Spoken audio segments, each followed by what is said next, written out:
उदार किसान। एक समय की बात है। एक प्यारे गांव में, जो भरपूर हरा भरा खेतों के बीच बसा था, वहां एक किसान नामक अली निवास करता था।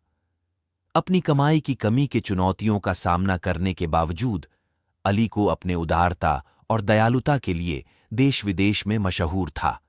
एक तपती धूप में एक गर्मागर्म गर्मी के दिन, जब गांव गंभीर सूखे का सामना कर रहा था, तब अली के खेत सूख गए और उनकी फसलें मुरझा गईं। हालांकि अपनी अपनी कठिनाइयों के बावजूद अली को अपने पड़ोसियों को पीड़ित देखने की आहट नहीं हो सकी। उन्होंने निर्धारित जल और खाना साझा करने का निर्णय लिया। अली की दयालुता की खबर गांव में फैल गई और जल्द ही पड़ोसी गांवों के लोग उनकी मदद के लिए आए।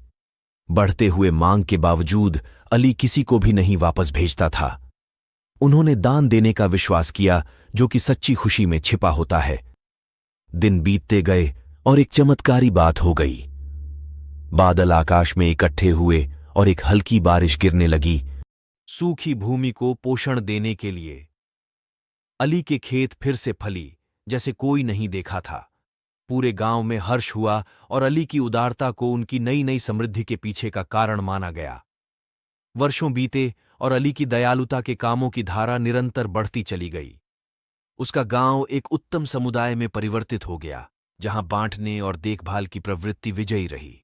और अली, नम्र किसान, उदारता का आदर्श बने रहे, सबको सिखाते हुए कि सच्ची धनी न तो सामग्रियों में होता है, बल्कि दिल की उदारता में।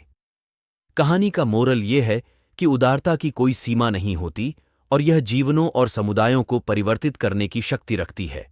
जैसे अली, हमें देने की खुशी को याद रखना चाहिए और इसके परिणामों पर गहरा अध्ययन करना चाहिए।